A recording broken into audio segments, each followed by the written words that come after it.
해법을 찾는 토론 이슈엔 직설 시작하겠습니다. 연평도 해상에서 사라진 공무원에 대한 궁금증이 끊이지 않고 있습니다.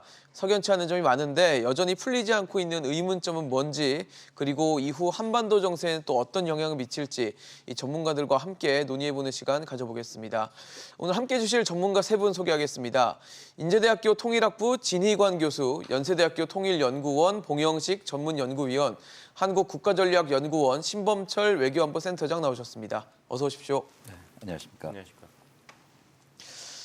네, 일단 어업지도원이 총격으로 좀 사망한 상황인데 이 상황에 대해서 일단 우리는 북한에 대해서 공동조사를 요청하기로 했습니다. 북한은 좀 이에 대해서 좀 자체 조사를 하겠다는 식의 부정적인 의견으로 알고 있는데 북한이 이거를 공동조사를 응할 것이라고 보십니까? 네, 아직 예상하기는 어렵습니다만은 우리 정부 입장에서는 적절한 그런 요청을 한 걸로 보여지고요.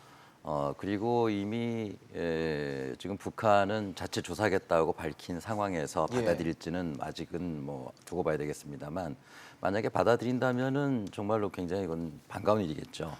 과거 우리가 그 남북 정상회담에서 합의했듯이 서해 평화 특별 지구를 만들어 나가는 데 있어서 하나의 초석이 될 수도 있고 그럼에도 불구하고 여기가 아주 첨예한 그 군사 지역인 만큼 북한이 쉽게 받아들이기 어려울 텐데 그럼에도 불구하고 김정은 위원장의 최근 여러 가지 행보를 보면 파격적으로 받아들일지 어떨지 그건 좀 지켜볼 필요는 있을 것 같습니다. 근데 사실 지금 우리가 해석하고 있고 우리가 파악한 바와 북한 측에서 발표한 바는 조금 차이가 있다 보니까 이게 공동적으로 좀 조사가 필요하지 않겠냐는 얘기가 있거든요. 어떻게 보십니까, 위원님? 공동조사에 북한이 응할 확률은 사실 많지 않다고 봅니다.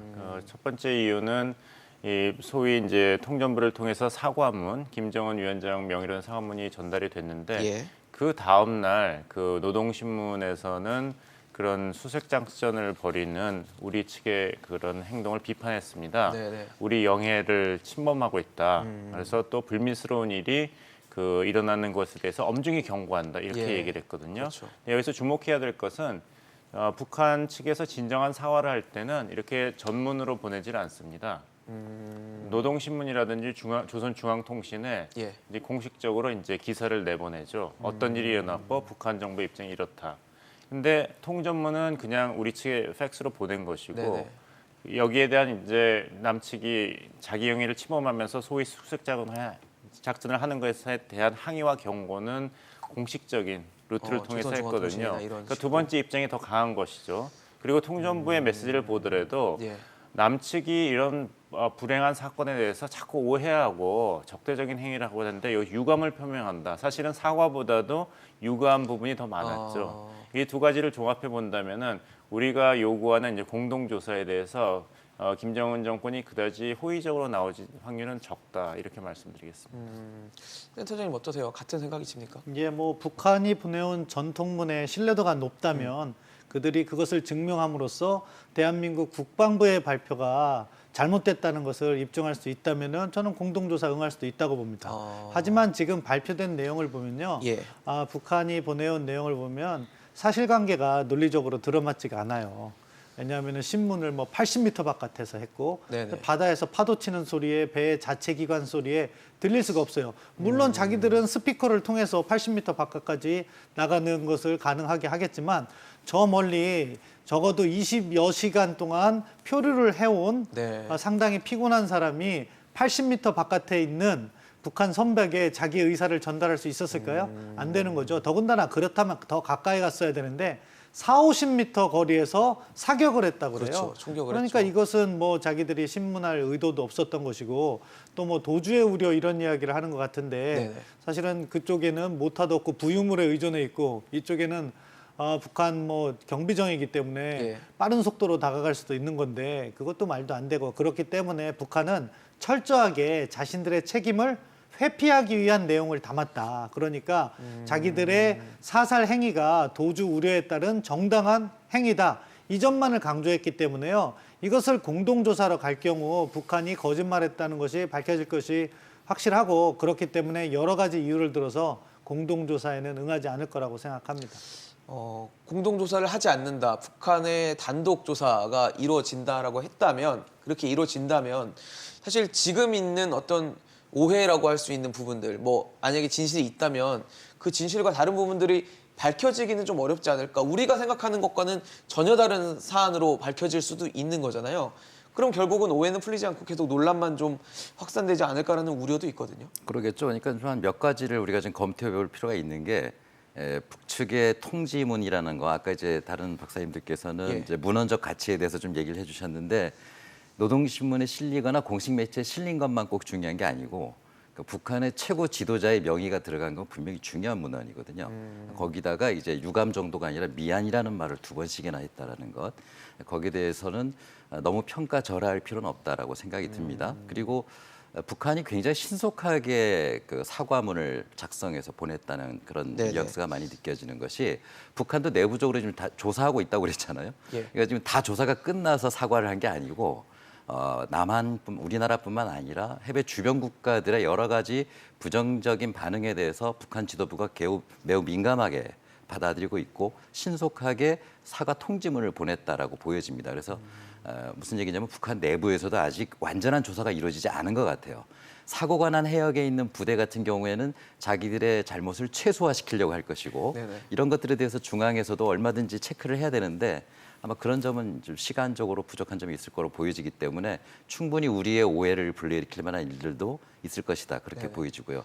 중요한 것은 시신 수습을 얼마나 성의껏 해나가느냐. 거기에 있어서만큼은 자체 노력만이 아니라 꼭 필요하다면 쉬운 일은 아니라고 이제 다른 전문가들 말씀하셨지만 같이 공동으로도 노력하는 그런 모습을 좀 보여줬으면 하는 그런 바람이 좀 있습니다. 글쎄요. 지금 뭐 말씀하신 것처럼 어떻게 얼마나 북한이 응할지는 지금 잘 모르겠지만 지금 아까 말씀해주신 뭐 80m 전에 확인을 하고 40, 50m 앞에서 총격을 가하고 이런 것들에 대해서 또 우리는 뭐 월북 의사를 표명했다라는 것처럼 포착이 됐다는 얘기 여러 가지가 지금 북한과 우리가 서로 다른 목소리를 내는 부분들이 있어서 공동조사를 하지 않았을 때 분명히 오는 또 다른 논란들 이런 걸 예상할 수밖에 없는 거 아닙니까? 근데 그 논란의 주된 피해는 그 북측에 있는 것이 아니라 물론 남북 관계도 경색되겠습니다만은 이제 남한 사회가 갈라지는 이런 효과가 있기 때문에 그렇죠. 북측으로서는 이것이 논란이 계속된다 그래서 꼭 손해를 보는 것은 아닙니다. 남남 갈등이 심해지기 때문에 북측으로서는 이제 전략적인 이득이 분명히 있는 것이고 예. 그 진 교수님께서 말씀하신 대로 이게 사과문이 신속하게 나왔죠. 예, 그리고 하루 만에 미안한 나온 편도 거죠. 있고. 예. 네, 보면은 북한 측에서도 굉장히 사태에 대해서 어떤 오판이 있었다. 그리고 파장을 예측하지 못했다. 이런 당황한 면이 분명히 있었던 것 같습니다. 네네. 왜냐하면 이제 청와대에서 올린 그 사과문 통지문을 보면은 이게 문장이 바뀐 부분이 많아요. 처음에 올린 전문하고 두 번째 올린 전문이 우리식으로 이렇게 좀 표현이 좀 바뀐 부드러워져서 거군요. 바뀐 예. 걸 보면은 북측에서 여러 가지 가능성이 있는데 북측에서 이제 우리와 어떤 협의를 해서 이 정도 사과 수준이 아니면 절대 안 될 것이라는 것을 북측이 받아들일 수가 있고 또 이 받은 쪽에서 이것을 우리식으로 이해하기 쉽게 우리 국민들이 이해하기 쉽게 어떻게 좀 이렇게 다듬은 그런 가능성도 있지 않나. 보통 이렇게 표현을 청와대가 자의적으로 바뀌는 경우도 많은가요? 그래서 좀 그 조선일보에서 이제 탈북 정보 북한 관리 인터뷰를 보면은 좀 이상하다 이런 얘기를 하고는 있습니다. 예, 예. 혈흔 이런 표현은 북한에서 안 쓰는데 피자국이라고 하죠. 네네. 그다음에 인원이라고 그러고 사람이라고 그러고 이해라고 안 하고 요해라고 하고 그다음에 노동당을 니은으로 썼는데 그건 우리식이죠. 근데 노동당으로 해야 그렇죠. 되고 무엇보다 통전부장 명의가 없습니다. 장금철 이름이 없죠. 그래서 그런 걸 보면은 북한이 굉장히 다급하게 뭔가 이렇게 불을 보냈다. 끌려는 그 자기 식의 이런 사태 설명 확인을 한 필요성이 있지 않았나 이렇게 생각합니다. 좀 이례적이라 보세요? 아니면 뭐 좀 평소와 근데 비슷하다 북한이 보십니까? 사과를 어떻게 한 보세요? 번도 안 하고 이번이 처음이다. 이건 아니거든요. 예, 2002년에 이제 고이즈미 주니치로 고이즈 총리가 평양을 방문했을 때 김정일 위원장이 계속 그 납치 문제에 대해서는 아무 얘기를 안 했죠. 근데 그때 이제 떠오르는 젊은 정치 신인이었던 신조 네네. 아베가 그 서로 비밀 얘기는 이제 글로만 하기로 했답니다. 호텔에서. 근데 일부러 들으라고 큰 소리로 총리님 우리 지금 당장 짐 싸들고 갑시다. 아무것도 합의합시다. 그렇게 된다면 김정은 위원장에서는 기대했던 이 그 식민지 시대 보상금 막 114억 달러를 그냥 날리게 되거든요. 그래서 그 다음 날 김정일 국방위원장이 놀랍게도 거기에 대해서 사과를 했죠. 근데 본인이 알고 한 게 아니라 밑에 사람들이 너무 과잉 영웅심에서 했다 이런 식으로 했지만 네네. 이제 태도가 확 바뀐 적은 있습니다. 그리고 1968년도 121 김신조 네. 공비 청와대 습격 사건에 대해서도 김일성 주석이 사과를 했고 또 76년도에 유엔에 사과선을 보낸 적도 있기 때문에 이제 최고 지도자 레벨에서 비록 이번 같이 네네. 미안하다는 그런 표현을 안 했더라도 한 이해는 있습니다. 센터장님 보시기에 어떠세요? 사실 지금 뭐 두 분 말씀해 주시지만 김정은 위원장 명의로 해서 하루 만에 어쨌든 사과가 나왔다라는 것 자체는 북한이 굉장히 신속하게 대응을 했다라는 평가도 있지만 그 뒤에 앞서 두 분도 또 말씀해 주신 것처럼 조선중앙통신을 통해서는 좀 또 결이 다른 목소리가 나오거든요. 그래서 이걸 과연 신속함에 방점을 둬서 이례적이라고 판단을 해야 될지 아니면 좀 진정성이 좀 떨어지는 정말 뭐 임기응변식의 그런 회신으로 봐야 될지 어떻게 보십니까? 저는 있는 그대로 보면 된다고 봅니다. 형식적인 측면에서는 이례적이죠. 과거 북한이 그런 것을 이렇게 신속하게 한 적은 없기 때문에 이례적인 거죠. 다만 그 내용을 보면은 북한이 사과란 것은 자신들의 잘못한 행위에 대해서 뭔가 그 사실관계를 적시하고 그렇게 잘못을 했기 때문에 사과를 하겠다 이런 논리적 구조가 있어야 예. 되는데요. 그 사과를 한 내용을 보면은 자기들의 책임 회피를 한 거예요. 결국 이게 어떻게 보면은 우리 기준에서 볼 때는 무장을 하지 않은 민간인에 대해서 네네. 제대로 된 조치 없이 일방적으로 사살 행위를 하고 거기에 예. 시체까지 훼손한 잔혹한 행위를 한 거죠. 근데 북한의 표현은요, 불법 침입자예요. 그 불법 침입자가 신문 과정에서 도주를 하려고 했고, 그래서 자기들의 절차에 따라서 사살했다. 이렇게 얘기를 하는 거예요. 시체 훼손 부분은 이야기도 없고. 그렇기 때문에 이러한 북한의 사과가 과연 진정성이 있느냐? 그것은 후속 조치로서 저희가 판단해 나가야 된다고 생각합니다. 그들이 정말 사과할 의지가 있었다면 우리 정부가 요구하는 추가 조사나 공동조사에 응하면서 사실관계를 확인하고 네. 그리고 책임이 따른다면 책임자도 처벌하는 그런 모습으로 가야겠죠. 그렇지 않고 그것을 갖다가 진정성 있다고 지금 현재 나타난 내용만 가지고 판단하기에는 예. 우리 장부의 발표, 공식 발표입니다. 국방부의 공식 발표와 너무나도 차이가 크다. 따라서 형식적으로는 이례적이고 그거는 평가해야 되지만 내용적으로는 우리가 확인해야 될 것이 너무도 많다. 그렇게 봅니다. 사실 이번에 이런 사건이 발생하고 나서 가장 먼저 좀 기억이 났던 게 2008년이었던 것 같아요. 2008년 7월에 박광자 씨 피습 사건이 피격 사건이 있어서 그 사건과 이번 사건이 좀 어떻게 좀 다르다고 보십니까, 교수님? 네, 일단 굉장히 많이 좀 다릅니다. 이제 사망 사건이라는 것은 유사성이 예, 있습니다만 관광객의 사망 사건이기도 그렇죠. 하고 또 갑자기 생겨난 일들이 또 그 사망으로 이어진 사건이기도 한데 2008년은 남북 관계가 최악인 상황으로 치닫을 때였거든요. 그러니까 2008년에 이명박 정부가 출범하면서 3월 달에 몇 가지 사건이 있었는데 중요하게 통일부 장관의 첫 업무 보고에서 6.15 14선언에 대한 언급을 한마디도 하지 않은 거에 대해서 북한이 굉장히 불만스러워했었고요. 두 번째는 당시 합참의장 그 인사청문회에서 선제 공격 발언이 나옵니다. 네네. 전략적인 서지컬 스트라이크를 해야 된다라는 즉 핵무기 공격에 대응하기 위해서 이게 언론에 엄청나게 보도가 많이 됐죠. 그래서 이게 3월 26일 날 있었던 일인데 2008년 그 4월 달 노동신문 4월 1일 논평원 글부터 그때 이제 이 비핵 개방 3천에 대해서 그 유명한 삶은 소대가리 얘기가 여기서 나오기 시작하면서 북한이 매우 격앙된 반응을 보였고 남북 관계가 거의 파탄으로 갈 수 있는 그런 배경이었거든요. 그런 상황에서 7월 11일 날 새벽에 이런 일이 발생했기 그렇죠. 때문에 박광자 씨 사건을 해결해 나가는 데 있어서는 이명박 정부로서는 굉장히 힘든 점이 있었을 거라고 보여지고요. 지금 문재인 정부는 여러 차례 정상회담을 통해서 지금 북미 관계가 삐걱대면서 관계가 어렵긴 어렵지만 예, 예. 얼마 전에 같이 그 청와대에서 발표됐습니다마는 최근에 친서도 서로 주고받은 주고받았다고 그런 하죠. 사이이기 때문에 분명히 처리 과정은 다를 거라고 보여집니다.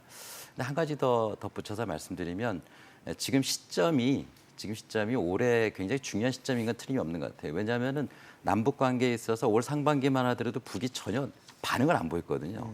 작년 내내 그랬습니다만 정부 부처에서 다 그게 고민이었는데 연락을 해도 반응이 없었으니까. 근데 지난 6월 달에는 공동연락사무소 폭파까지 그러니까요. 했지 않습니까? 네. 근데 7월 달 돼서 분위기가 완전히 바뀌기 시작합니다. 김여정 제1부부장이 7월 13일 날 DVD를 미국 독립기념일 날 DVD를 받기를 김정은 위원장에게 승인을 받았다까지 얘기를 하고 북미 정상회담이 있을 수도 있지 않느냐 이런 투의 이야기도 하게 되거든요. 네네. 그때부터 분위기가 바뀌었는데 결정적으로 8월 달에 북한이 당전원회의 그 7기 6차 회의를 하면서 내년 1월 달에 8차 당대회를 하기로 결정을 하면서 북한의 경제 실패도 인정합니다. 굉장히 미진했다. 여러 가지 원인을 얘기를 하면서. 예. 그러니까 북한도 지금 뭔가 출구 전략을 찾아야 되는 시점이고 그리고 북미 관계도 출구를 찾으려고 하고 있고 또 다 아시다시피 미국도 과연 대선의 그 옥토버 서프라이즈 이 10월 깜짝 쇼를 어떻게 할지 여러 가지 고민하는 그런 시점에다 폼페오 장관이 쿼드 회의 이후에 한국을 지금 방문한다는 그런 얘기가 나오고 네네. 있고 이런 시점에 있어서 9월 달에 우리 정부가 김정은 위원장과 친서를 교환한 것은 매우 중요한 시점이었고 이런 분위기 속에서 아마 이번 그 공무원 그 피습 사건도 북한이 지금 신속하게 성의껏 반응하려고 하는데 여전히 좀 미진한 부분이 좀 있지 않느냐 우리는 이제 그렇게 보고 있는 게 아닌가 싶습니다.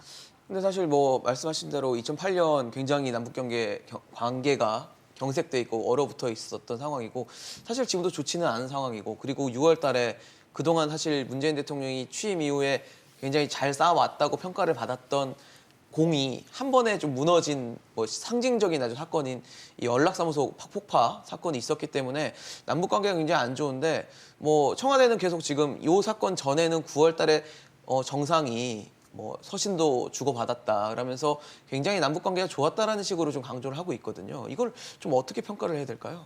그 이제 신범철 박사님께서 말씀하신 대로 북한이 어떤 결심을 했고 어떤 식으로 이번 사태를 보고 있느냐는 추후에 어떻게 행동하느냐에 따라서 그렇죠. 저희가 판단할 수 나타나겠죠. 있습니다. 예. 예. 왜냐하면 서신 교환을 이제 청와대가 공개한 것은 그만큼 정상 간의 신뢰가 있기 때문에 이게 굉장한 정치적 자산이다. 예. 북한을 설득할 수 있고 북한으로 하여금 책임 있는 행동을 할 수 있는 길이 있다는 것을 보여주기 위한 것이었거든요. 또 한편으로는 거기서 문재인 대통령이 생명을 존중하는 김정은 위원장의 정신을 높게 평가한다 이렇게 얘기를 해서 좀 논란이 됐고 예. 또 그렇게 서신 교환까지 할 수 있으면 분명히 평양과 서울 간의 핫라인이 있는데 이 공무원이 피살될 때까지 정부는 무엇을 하고 있었는가 조치를 취하지 않고 이런 이제 비판의 그런 이유도 되기는 했죠. 예, 예. 근데 우리가 생각해야 될 거는 정상간의 서신이 뭐 개인적으로는 좋은 얘기를 많이 할 수 있지만 정말 결과를 내는데 얼마나 그것이 결정적인가 이거는 또 다른 문제라고 봅니다. 왜냐하면 이번에 이제 밥 우드워드의 격노에도 나오지만 뭐 트럼프 대통령과 김정은 위원장은 2통이 아니라 20몇 통의 편지를 교환했지 않습니까?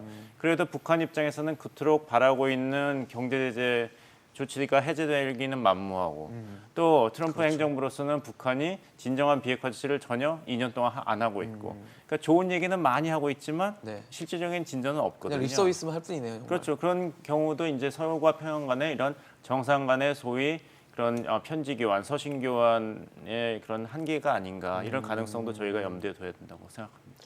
근데 우리 지금 청와대에서 요 서신을 교류했다, 주고받았다라는 사실을 공개한 게 이 이후잖아요. 지금 총격 사건이 있은 이후고 서신을 주고받은 시점은 이 사건 전이에요.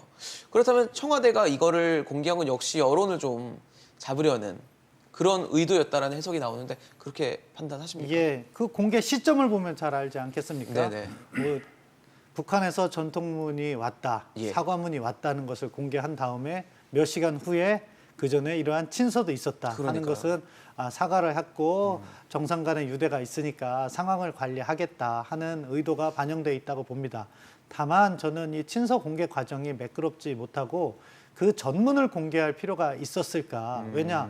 그 내용을 보면은 방금 전에 우리 봉 교수님께서도 말씀하신 것처럼 생명 존중을 하는 김정은 위원장 이런 표현이 우리 네네. 국민의 생명을 앗아간 김정은 위원장과 대비가 되잖아요. 그렇죠. 그래서 그렇게 관계가 좋았다면 어떻게 공무원이 북측에 어떠한 이유에서든지 갔더라 하더라도 자기들이 수용을 해서 월북 의사가 있었다면 수용을 하든지 아니면 잘 돌려 보내주든지 둘 중에 하나를 택했어야 되는데 그러한 조치 없이 바로 사살을 했다는 것은 이 친서의 내용과는 너무나도 맞지 않은 거예요. 따라서 정부가 상황 관리하려는 의도는 이해가 되지만 예. 좀 세련되지 못한 방식으로 이것을 함으로써 오히려 국민의 가슴에 불을 질렀다고 생각합니다. 사실 지금 뭐 지적을 해주셨지만 생명 존중 그리고 그리고 우리 국민의 지금 생명을 앗아간 사건이 발생한 상황에서 이런 걸 공개를 해서 더 논란이 되는 부분들, 그리고 우리 군이 굉장히 지나치게 우리 군과 정부겠죠. 안이하게 대처를 했다라는 지적들도 있거든요. 네.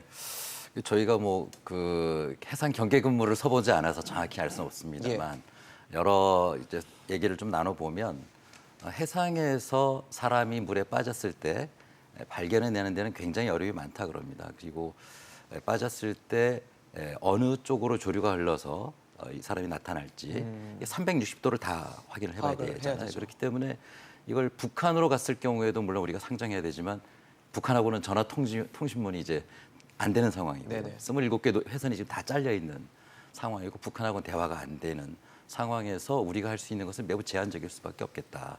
다만 군이 그 여러 가지 감찰 자산, 정찰 자산을 통해 가지고 어느 정도 확인은 한 것 같은데 거기에 대한 그 확증을 해나가는 과정들이 좀 시간이 많이 지체된 게 아니냐 그런 생각이 듭니다. 근데 좀 한 가지 좀 덧붙이면 그 친서 부분하고 그다음에 이번 사건하고 이게 좀 괴리가 있는 게 아니냐 이렇게도 판단할 수 있고 또 정부 입장에서는 아마 이 친서를 국민들이 듣고 나면 이번 사건을 해결하려는 북한의 의지나 또 잘 해결될 수 있지 않을까라는 그런 판단도 국민들이 할 수 있지 않을까 해서 친서를 공개한 걸로 보여져요.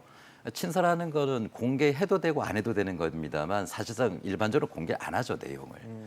근데 거기서 놀라운 것은 아마 북과 이건 합의가 된 것으로 보여져요. 그건 친서만 오고 간 게 아니라 여러 가지 지금 논의가 있는 것으로 그렇게 보여지고 다만 이제 친서 그 내용에서 보듯이 지금 그 남북 관계는 뭔가 새로운 변화를 꾀하려고 하고 있는 게 틀림없는데 그럼 왜 이런 일이 벌어지느냐? 근데 아주 옛날 얘기 뭐 다 할 수는 없지만 80년대 그 군사 정권 때 한창 그 관계가 안 좋을 때도 부산 청사포에 간첩선이 들어왔는데 청와대에서는 북한의 그 한시의 비서가 내려와서 남측 특사하고 비밀리에 만나서 남북 관계를 개선해 나가는 얘기들을 하는 거거든요. 그러니까 정부라는 거는 그 책임자들의 어떤 관계하고 별도의 여러 가지 사건들이 발생할 수가 있는데 이렇게 가면 이것도 반드시 똑같이 가야 된다라고 보기 어려운 측면이 분명히 있는 것 같습니다. 그런 측면에서도 좀 생각해 볼 필요가 있다. 사실 지금 우리의 대응에 대해서 많은 분들이 논란과 의혹을 갖고 있는 부분이 지금 피살 첩보가 이제 청와대에 보고된 이후에 문재인 대통령에게 대변 보고가 있을 때까지 한 10시간 정도의 시간 텀이 있었다고 합니다. 이 시간 동안 과연 우리 대통령이 국군 통수권자이기도 한데 우리 국민이 이렇게 사살되고 사망을 할 동안 과연 뭘 했는지 그거를 좀 밝혀달라고 하고 있는데 지금 뭐 구체적으로 밝혀지진 않고 있거든요. 이러다 보니까 우리가 너무 대응을 안이하게 하고 있다. 북한에 대해서 굉장히 저자세로 일관하고 있다라는 비판이 나오는 것 같은데 어떻게 보십니까? 뭐 이인영 통일부 장관이 이미 대답을 했죠. 왜 보고를 안 하니까 새벽이었다. 대통령 어떻게 깨웠느냐. 그게 과연 납득이 될까요? 우리 국민이 사망한 상황에서? 근데 그것이 통일부 장관의 대답이었고 예. 또 혹자는 이렇게 얘기를 합니다. 어떻게 박근혜 대통령 7시간 세월호 사건 때 그거와 이것을 비교하느냐. 그때는 300명 이상이 희생된 큰 사건이었고 지금은 1명이 사망한 사건인데 어떻게 똑같이 비교할 수 있냐 그런데 저는 이것은 문재인 정권의 본질과 그 정신을 훼손하는 그 발언이라고 생각합니다. 문재인 대통령은 사람의 생명, 국민의 생명 하나하나가 소중하기 때문에 이건 숫자로 계산하는 정권이 아니다. 이전 정권과는 다르다. 이전 정권에서는 세월호 희생자는 굉장히 안 됐지만 그 슬픔 때문에 국가 내수 시장이 망가지고 경제가 어렵기 때문에 이제는 광화문에서 천막을 거두고 슬픔을 멈춰달라고 이야기했지 않습니까? 우리 정부는 그것과 다른 정반대 정신으로 태어난 문민정부다 이런 얘기를 했죠. 그래서 300명이다. 7시간 300명 희생될 때 7시간 자취가 없었고 기술적으로는 박근혜 대통령이 청와대에 계셨다. 이런 설명과 9시간 동안 새벽이었지만 한 사람이지만 생명을 우리가 소홀히 했다. 문재인 대통령이 소홀히 했다. 이렇게 얘기할 수는 없다. 이렇게 얘기하는데 그렇죠. 그래서 이제 장자연 사건이라든지 김학의 차관 성폭행 사건이라든지 이런 건 굉장히 신속한 조치를 취했지 않습니까? 그래서 이게 숫자로 이제 비교하는 발언은 문재인 대통령에 대한 어떤 이제 신뢰되는 발언이고 네네. 이 정부가 노력하는 것을 오도하는 발언이라고 봅니다. 하지만 새벽이었기 때문에 9시간 동안 보도를 지체했다. 이것은 오히려 이제 이 정부에 대해서 부담과 누가되는 이런 네네. 답변이라고 볼 수 있는 것이죠. 사실 뭐 얼마 되지도 않았습니다. 지난 8.15 경축사 때 보면 문재인 대통령이 그런 말을 합니다. 대한민국은 이제 단 한 사람의 국민도 포기하지 않을 것이다 라는 얘기를 합니다.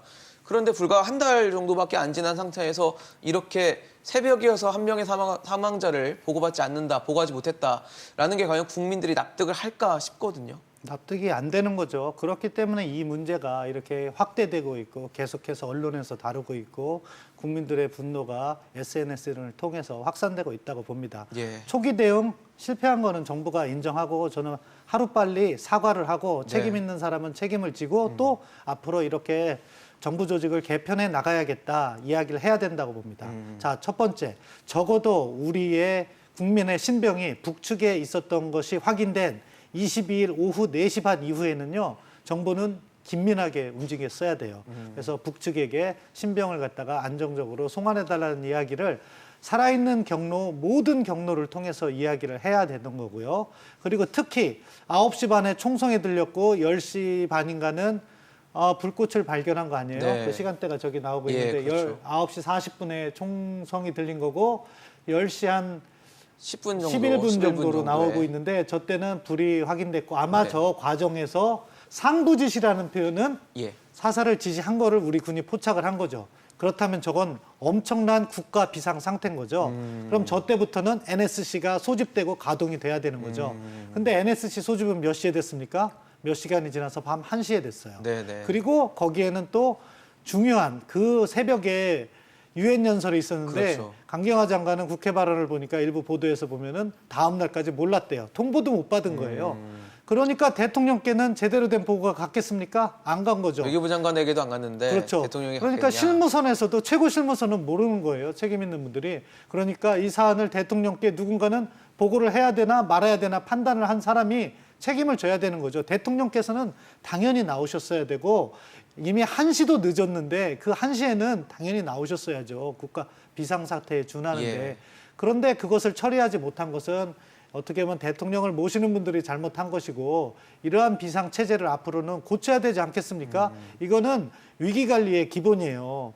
그렇기 때문에 상당히 심각한 문제인데 여전히 우리 정부는 이것을 갖다가 약간 조금 이제 상황을 관리하려는 모습으로 간다. 북한에 사과가 있었다는 이유로 이례적인 사과가. 그렇지만 그 이례적인 사과가 사실관계에 기반한 진정성 있는 사과라면 모를까. 그렇지 않다면 그 사실관계를 확인하는 것이 고인의 명예에 대한 회복이라도 된다고 할수 보거든요. 따라서 그 부분은 북한에게 적극적으로 요청하고 내부적으로 우리가 정비해야 될 것은 정비하고 그리고 대통령께서 하셔야 할 중요한 일이 있어요. 유가족을 만나고 국민께 사과를 하셔야 됩니다. 네. 이러한 조치가 늦어지면 늦어질수록요. 기대를 했던 이 정부에 기대를 했던 국민들께서 실망을 하게 될 수밖에 없는 네. 그런 엄중한 상황이다. 그런 문제의식을 해야 된다고 봅니다. 여기서 비교가 예. 되는 게 이제 아까 그 김학의 차관 성폭행 사건과 장제현 사건도 네. 이야기했습니다만은 2019년에 헝가리 부다페스트에서 유럽선이 침몰했을 때는 그렇죠. 타국에서 일어난 사건임에도 불구하고 우리가 외교적인 노력을 전면적으로 기울였죠. 그럼요. 예. 25명 정도의 희생자가 생겼습니다만은 네. 정말 노력을 다 했거든요. 그런 노력을 보인 정부가 이번 사태에 대해서는 이 북한이 연관돼 있다고 다른 모습을 보인다면은 사람이 먼저다, 사람이 제일 중심이라는 이 정부의 이미지에 큰 네. 손상이 가는 것이고 또 중요한 것은 이제 북한 측 설명은 이거는 그 유감스럽지만 사고였다. 근데 거기서 납득이 안 가는 것은 국방부 발표를 보면 아까도 나왔습니다만 6시간 동안 네. 이 북측이 22일 오후 15시 30분 정도에 네. 이 우리 공무원을 발견했습니다. 부위물을 잡고 있는. 예. 근데 6시간 후에 총격을 해서 사살을 했거든요. 그럼 6시간 동안에 만약 북한 측의 설명이 맞다면 그 장소에 있던 그 장군의 자체 판단에 의해서 한 것인데 그 판단을 내는데 6시간이나 걸렸을까? 이것이 이제 국방부의 설명과 북측의 설명 간에 큰 차이를 보이고 있습니다. 네네. 근데 거기에 대해서 국방부는 그 북한의 행위를 단호히 비판하는 성명을 낸 이후로는 그 통지문이 온다면은 잠잠해 있습니다. 이 국방부가 왜 조용히 계속 있느냐 여기에 많은 의문이 생길 수밖에 없는 것이죠. 사실 지금 말씀해주신 뭐 의혹과 궁금증에 더해서 우리 정부는 지금 이 사망하신 공무원에 대해서 월북 가능성까지도 좀 제기를 하고 있단 말이죠. 근데 일각에서는 월북할 만한 조건이 아닌데 40대 가장이 뭐하러 무슨 이유로 월북을 하려고 시도를 하겠냐라는 얘기를 합니다. 근데 당국에서는 계속 가능성을 제시를 하고 있거든요. 이 상황은 어떻게 좀 해석을 해야 될까요? 글쎄요, 이제 국방부가 그렇게 해석을 하고 있는 건데 국방부는 이제 정찰 자산을 통해서 확인한 걸 가지고 지금 얘기를 하고 있는 것 같아요. 그리고 뭐 구체적으로는 뭐 월북 가능성이 있는지 없는지 우리가 알 방법은 없는데 네네. 국방부의 판단이 그렇다는 것인데 일단 그 상황을 보면 지금 당시에 순시선에 CCTV가 지금 작동이 안 되고 있어서 모든 걸 확인할 방법이 없고요. 예. 확인할 수 있는 것은 신발을 벗어놓고 뛰어들었다라는 얘기밖에 우리가 확인할 수가 없는데 신발을 벗어놓고 뛰어들었다는 얘기는 사고에 의해서 미끄러져서 빠진 건 아니다. 그러니까 의도를 가지고 뛰어들었다고 볼 수 있겠죠. 갑자기 빠지는데 신발까지 벗어놓을 겨를은 없을 거 아니겠어요. 그러니까 본인의 의도를 가지고 분명히 바다로 뛰어들었는데 그 의도가 과연 무엇이냐 하는 부분인데 그 본인의 신발인지 아닌지 이런 것도 확인을 다 해봐야 되는 거 아니에요? 본인 신발을 두고 빠졌다고 지금 그렇게 얘기를 하고 있거든요. 그런가요? 예. 그런데 그러면 이제 만약에 그 어떤 그 뭐 삶의 문제를 가지고 뛰어들었다면은 유서가 발견돼야 되는데 유서는 나오지 안 않고 왔고요. 그렇다면 왜 뛰어들었을까? 그렇다면은 일반적으로 볼 때는 월북이 아니냐 이제 이렇게도 상상을 하는 것 같아요. 그러나 이제 그건 뭐 두고 봐야 되겠죠. 그리고 네네. 국방부가 지금 정보를 공개를 아직은 안 하고 있으니까. 조심스럽게 제한적으로 하고 하고 있기 있죠. 때문에 예. 국방부에서 이 정보를 국회에 이제 국방위원회나 또 정보위원회 공개를 하게 되지 않겠습니까? 그러면 조만간에 확인할 수 있지 않을까 그런 생각이 듭니다. 근데 이제 저희가 주목해야 될 것이 여러 가지 논란이 있었습니다만 일단 국회 국방위원회 예. 여야 의원이 다 있는 국방위원회에서는 북한의 행위에 대한 규탄 결의안 초안을 발의를 했습니다. 근데 그것이 본회의에서 통과될지 안 될지는 의문시 알 수가 되지만 없죠. 적어도 그 규탄 결의안 문구에서는 북한 측의 행동 중에 하나가 시신을 불태운 행위도 인정을 하고 문구에 넣습니다. 만약 이것이 국회에서 본회의에서 채택이 된다면 예. 적어도 국방부의 발표에 우리 국회가 그 비중을 더 두는 통지문에 나온 설명보다 그런 하나의 그 증거가 되겠죠.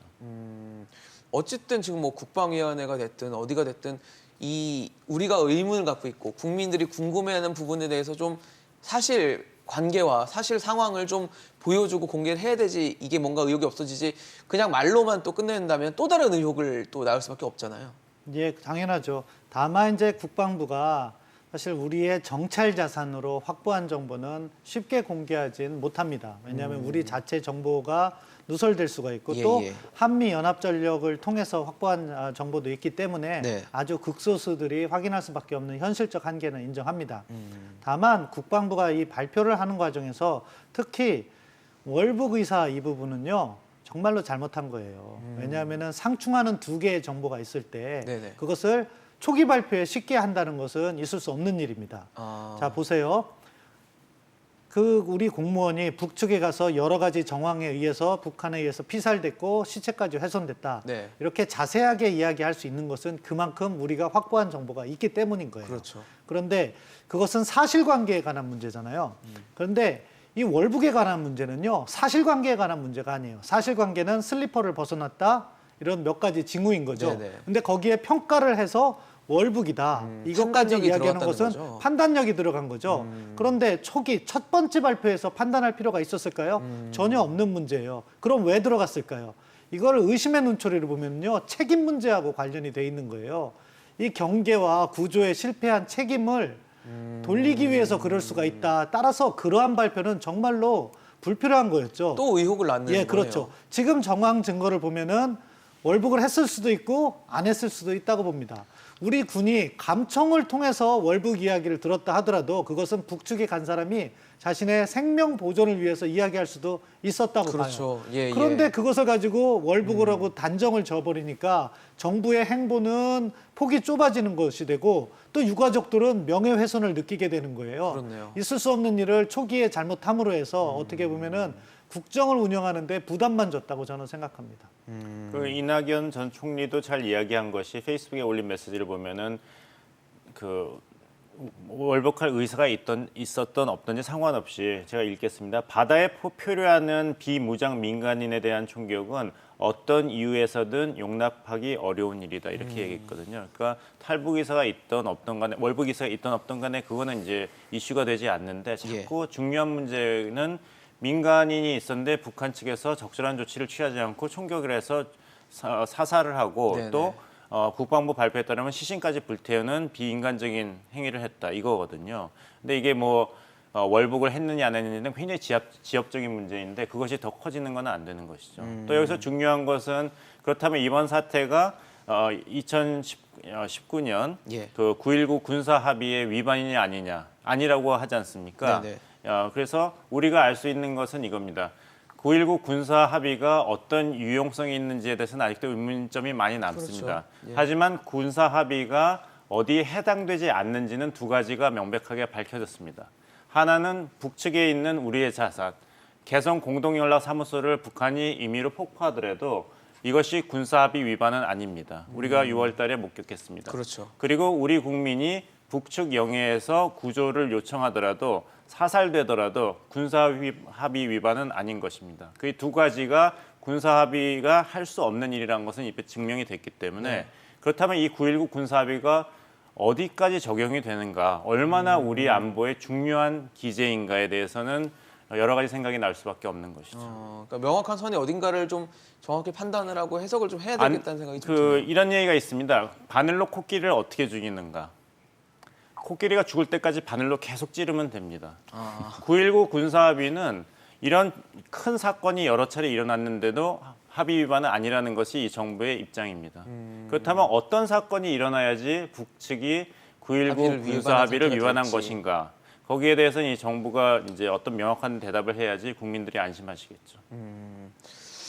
사실 지금 뭐 북한이 서해상에서 북한군에 피격된 우리 측 공무원에 대한 시신을 수색하고 있는 것으로 알려졌고 우리는 또 항의를 표시를 했어요. 근데 그래서 공동조사하자 뭐 여러 가지 표현을 썼지만 좀 너무 안이한 듯한 자세를 보이니까 혹시 또다시 이게 또 다른 남북관계 갈등이 되는 것을 우리 정부가 걱정해서 그런 것인가에 대한 의문을 갖고 계신 분들도 계시거든요. 네.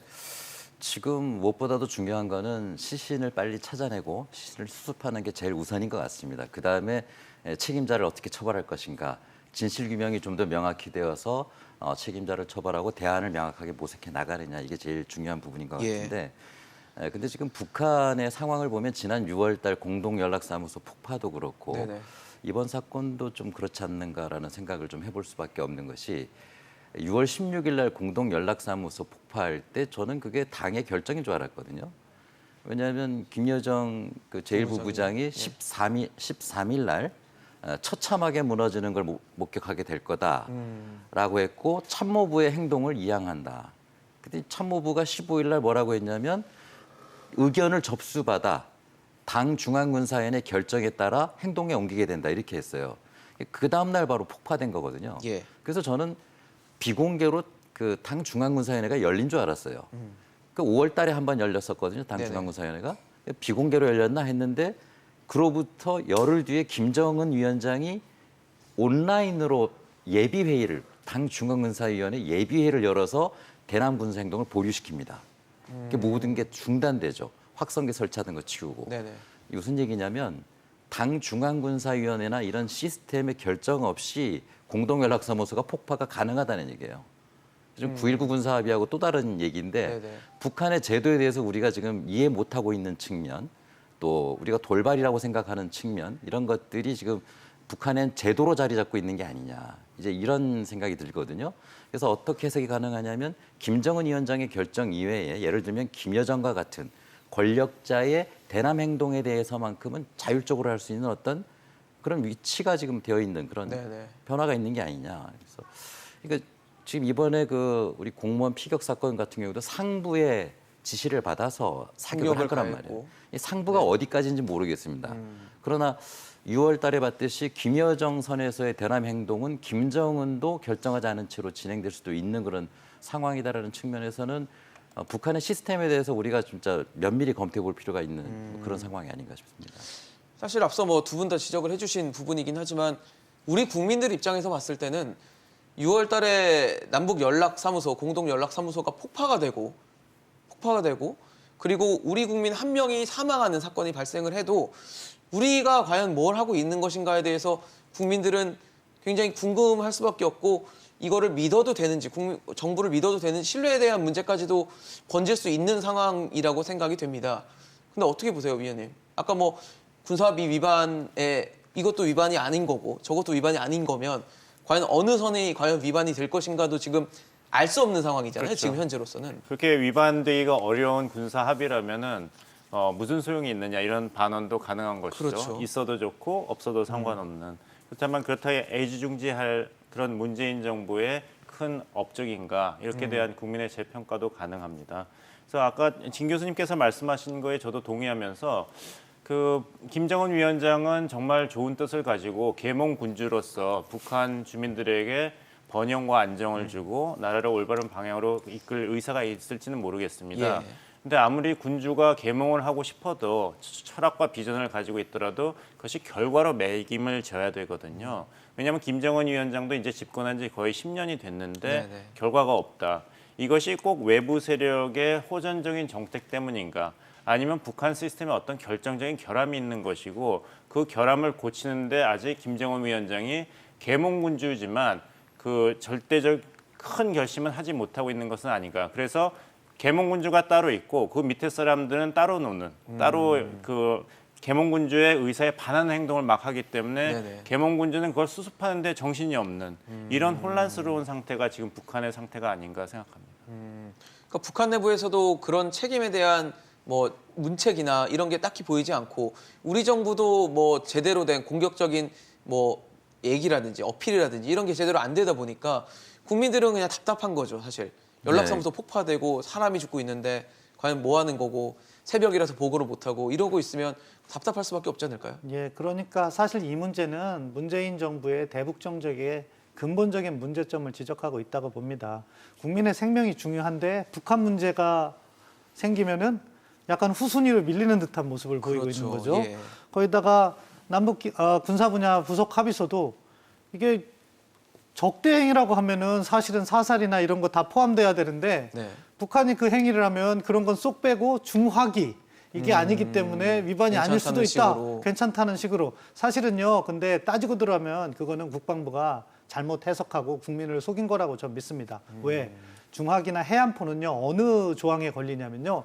1조 2항 훈련 금지에 하는 거예요.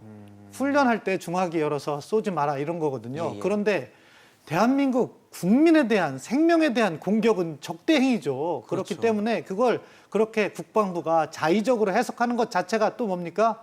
북한 문제이니까. 그러니까 약간 북한 예외주의 이런 것들이 너무나도 드러나기 때문에 그런 것이 처음이 아니라 누적됐기 때문에 특히 금년 들어서 남북 공동연락사무소 폭파도 그렇고 그때도 군사분야 부속합의서 위반 아니라고 이상하게 해석하고 이번에 국민의 생명을 앗아갔는데도 왠지 정부가 적극적으로 나서는 것 같지 않아 보이고 예. 그러다 보니까 국민들께서 이 정부의 대북 정책이 무언가 잘못됐다. 그것에 대해서 근본적인 질문을 던지시는 거라고 저는 생각합니다.